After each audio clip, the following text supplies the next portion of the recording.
Have you ever felt like giving up on dropshipping? Well, my name's James Eardley, and in today's video, I'm going to explain how I went from failed dropshipping ventures to a 7-figure dropshipping business to make sure that you don't give up and you get to the success that you dream of with your e-commerce empire. So if you're new to the channel, my name is James Eardley, and I've built and scaled my e-commerce businesses to 7 figures, which has allowed me time and location freedom.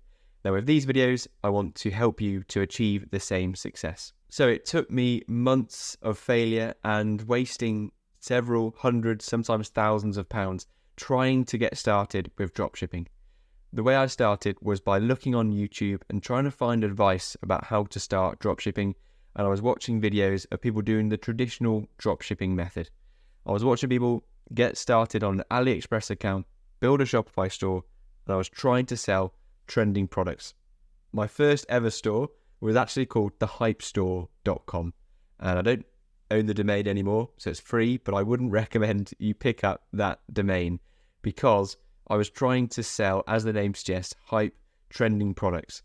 And what I didn't realize is that it was incredibly difficult to jump from one trend to the other consistently, building new dropshipping stores and having to quickly find a profitable ad campaign every time I started with a new product. My second store was all around shoelaces that you didn't need to tie up. Again, I found these products on AliExpress and I thought these are genius products that I can demonstrate with a quick video that I whipped together, even though I've got no video editing experience, and I'd run some Facebook ads and people would flock to my store in their thousands, in their millions, and ultimately I'd be living off my income of selling shoelaces forever and ever. Now that didn't turn out to be the case as well. I've learned exactly why I failed on these ventures, and I'll tell you now in this video how I was actually able to build a dropshipping business that was sustainable and get actually successful with the dropshipping business.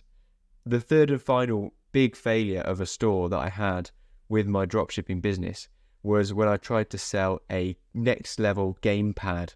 Okay, so this was a games controller where you put your phone at the top and it's Bluetooth connection, and you're able to play games on your phone with a PlayStation controller, essentially. Again, I thought it was genius. I thought I could enter the gaming niche because I'd done some gaming myself and I know exactly how to market this product. What I didn't realize is that I'd done no validation to check that this product was actually going to be in demand. And so when I started running ads to this product, I started sending people to my website, and ultimately I realized that this product wasn't in demand either, and I was spending far too much money on Facebook ads trying to get more and more people to a product that people didn't want. And I should have listened to the Facebook comments, the Instagram comments on the ads that I was running, and people could tell that these products that I was trying to sell were poor quality, clearly being drop shipped from the other side of the world, and people just weren't willing to wait for the 3 to 4 week delivery time that I was trying to sneak under the radar when I was selling these products, and ultimately that business was also a failure. Now, after wasting this money, you could say it was wasted, but actually I learned an incredible lesson. I learned I was really just wasting money and not doing dropshipping in the right way. I made some big decisions at this point, and I had this decision to make.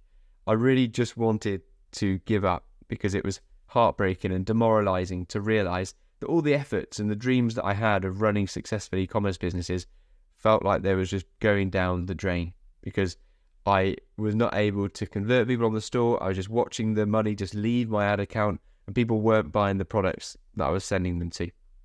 So I had to make a decision at that point whether to push on with that business model or to pivot to a different business model. And luckily, I decided, and it came into my life at that point, a training program that allowed me to pivot. Now, the problems I was facing, I could easily identify what was going wrong. I wasn't able to know which products was selling before I started selling them. I didn't know how to create profitable ad campaigns that would really generate customers profitably. And I didn't know how to build Shopify stores that converted. And I had so many questions in my mind. I didn't know how to get around this, and how could I also sign suppliers where the products were high quality, where delivery was fast, and I didn't need to go back and forth with a supplier that was in a different country, often with broken English, and I didn't want to be in this situation anymore. But at this time I realized that I needed to change what I was doing They say the definition of insanity is doing the same thing over and over again, but expecting a different result. So I knew if I wanted a different result, I needed to do something differently from what I was doing before. And if you're in that position as well, where you're not seeing the success from a dropshipping business that you're expecting, then you need to ask yourself, am I continuing to do the same thing over and over again? Or am I doing something differently to achieve different results? So if you do the same thing that you've always done, you'll always achieve the same results. If you do something different, that's the only way you can ever achieve different results. So at this time, it was a turning point for me and my dropshipping business. And this was a few years ago when I came across the idea of domestic high-ticket dropshipping. So that means that we are signing domestic suppliers, so suppliers in the same country as you. So for me, I was signing suppliers in the UK, and I'd be selling to customers also in the UK, and I'd be selling the products from UK suppliers to UK customers, which is the domestic part of the business model. And that means light bulbs were going off in my mind when I was hearing this, that I can actually get fast delivery, and I can work with suppliers that I can really communicate with because they're in the same country, and I can make sure that I'm more happy with the product quality as well because I'm signing these high quality suppliers. And then the high ticket part of the business model as well also appealed to me because the products that I was selling were a maximum of about £50 per product, and on average my average order value would have been about £25, around that figure. And what that meant was for every sale that I would make, I'd maybe make £7-10 profit after ad spend, and we're looking at making hundreds or having to make thousands of orders every month in order to sustain a decent income from a business that is low ticket. Now, yes, that's possible because it's easier to sell more volume of products when they're low ticket. But what isn't easy is having to actually manage thousands of customers every month and actually manage the order fulfillment of thousands of different products, and to actually manage the after sales if you're making thousands of sales every month. But I realized the difference with a high ticket dropshipping was that I'd only need to make maybe 3 or 4 sales in a month in order to match and beat the income that I was generating with my 9-to-5 job at the time. That's because you can sell products, and my average order value now is like £1,200.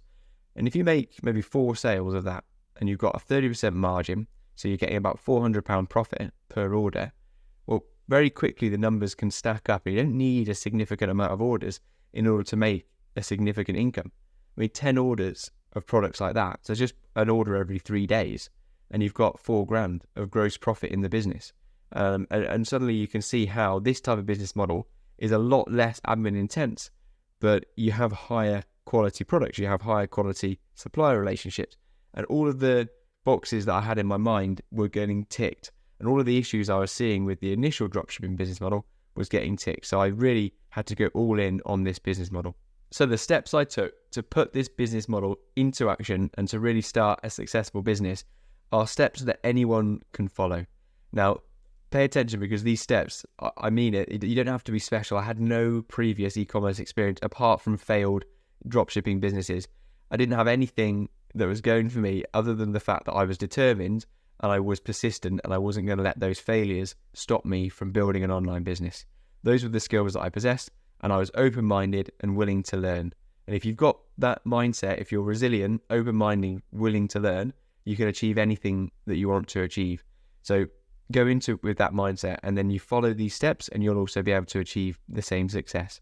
So the first step was learning. It was getting around people in a community and in a training program where I could learn exactly what I needed to do because I was completely clueless. I mean, at this point, I'd only ever failed of dropshipping businesses, and what I needed was the tactical support and advice and guidance in order to build a successful business.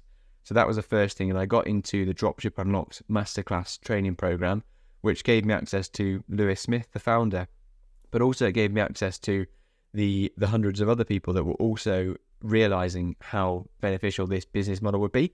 So we could interact with each other, we could learn from each other, and that really made a big difference in starting this business. That was the first step, and you can get around these communities yourself very easily. The next step is to then put in place your foundations for a successful business. Now, I recommend these foundations for anyone that wants to take a dropshipping business seriously is to open a business bank account and to register a limited company in whichever country that you're in. Reason for that is because the high quality suppliers often make it a requirement that you have a limited company in place that they partner with and not you as an individual. And also because having a business bank account means that you're keeping everything separate from your personal finances, which is going to make your life a lot easier when you're getting multiple orders coming in and multiple supplier costs coming out of that business bank account. You need to keep it separate from your personal account to make things easier and not to get confused with your KFC receipt next door to your cost of goods from your supplier from your business. You want to keep those things definitely separate. So I partnered with Tide Digital Bank in the UK, and I signed up, I registered a company on Companies House in the UK as well. Could do all that in an afternoon, and yeah, it was the first steps that were essential for me to get started. The next step then is to choose your niche of products. I chose products based on the niche validation criteria that I was learning inside Dropship Unlocked. So I realized that before I start selling products, I need to realize if they're going to be successful or not. And I had a choice.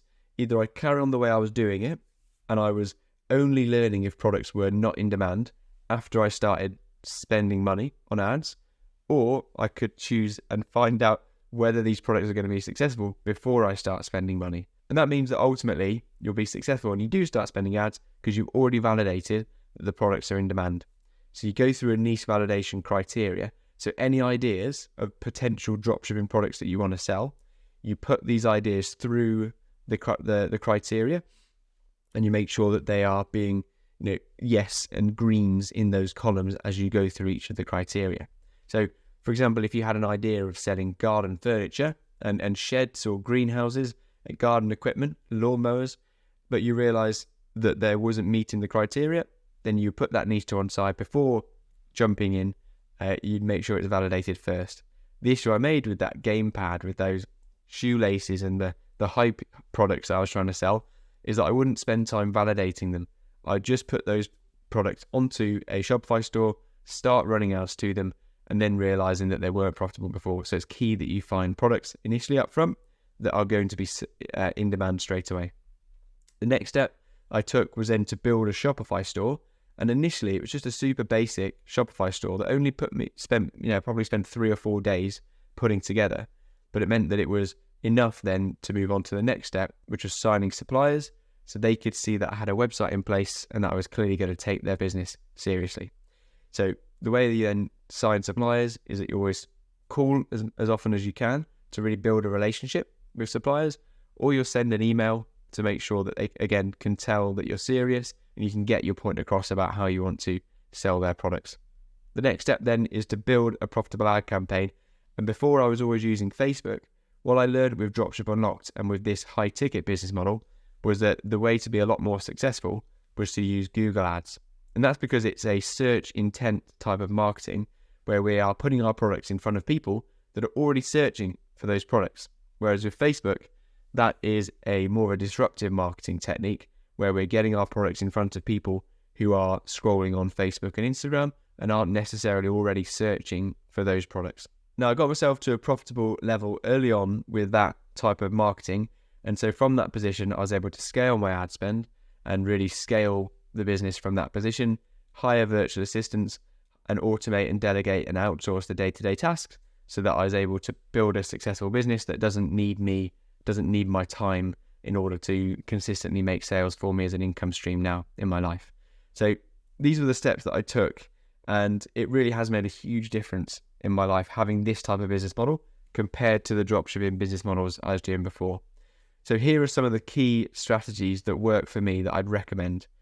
First of all, the targeted marketing that we've talked about. Go into Google Ads instead of Facebook ads, and that made a huge difference immediately. Customer service, making sure that when you're doing the customer service initially, that you are attentive to customers, because we want to build a long-term brand and people want to have good perceptions of your business.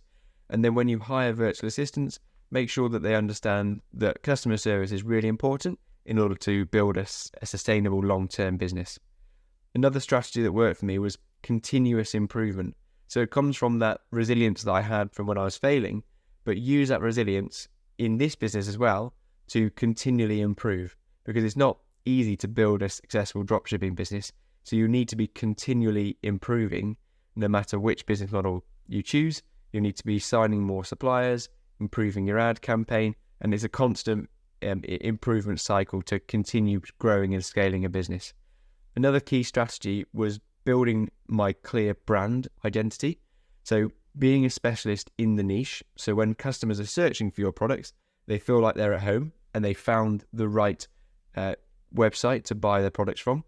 And build an identity around what your brand stands for and who you are and who you're serving. And that way you can really speak directly to your target customer. Now, there were two things that really helped me in going through this process and building a successful dropshipping business.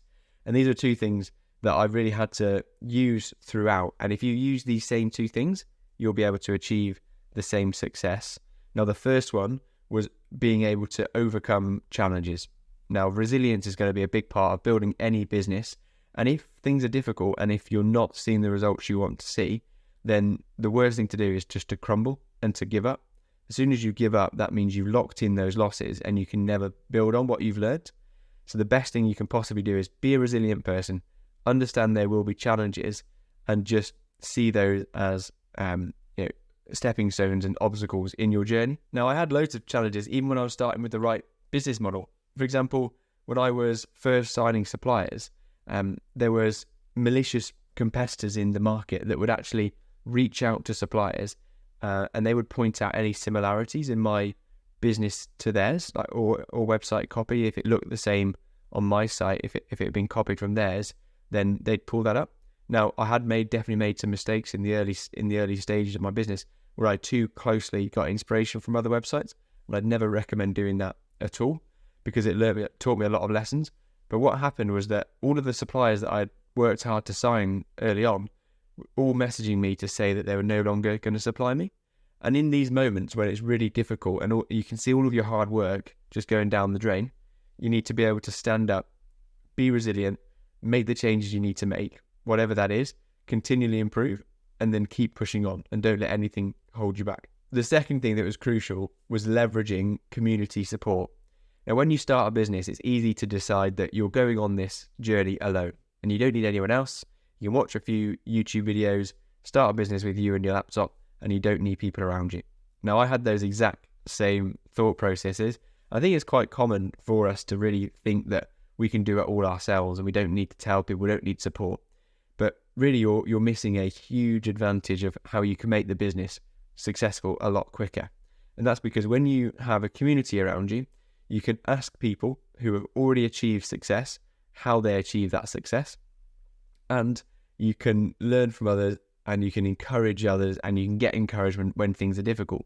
So as I mentioned, there'll be setbacks, there'll be challenges, there'll be obstacles. But when you have a community around you, you can rely on others. You can speak to people that have been through the same challenge. You can get support and they can tell you just to keep pushing on, because sometimes you need that and you need that emotional support. So don't let that discourage you. It will be tough, but if you've got people around you, that's how you can make a real success of it. And ultimately, when I got more active and more engaged in a community, that's when my success really picked up, because I could really rely on people around me to teach me what I needed to do and to help me when I needed the emotional support as well to keep pushing through challenges. So that's that for today's video. Hopefully you've gained a lot from the video so you're able to make a success of your dropshipping business as well. If you are struggling to build a successful business, or you're struggling to get out of a 9-to-5 job and into a life of more freedom, well, I recommend that you check out the first link in the description. Now, don't worry, there's no hidden costs. It's actually just a gateway to a free community that we're building called Freedom Builders. And inside that community, we've got ambitious, driven people that are inspiring each other to build successful businesses. So check that out if you feel it's right for you. And if you don't, then ignore it. But if you have enjoyed today's video, then leave it a like so I know to continue making these type of videos. Comment to let me know if you plan to actually make a success of dropshipping and if you plan to make some changes to get different results. And subscribe if you want more videos like this in the future. Remember, you're not just watching a channel here, but you are joining a movement of people that are building lives that they can live on their own terms. So with that said, take care and I will catch you in the next video.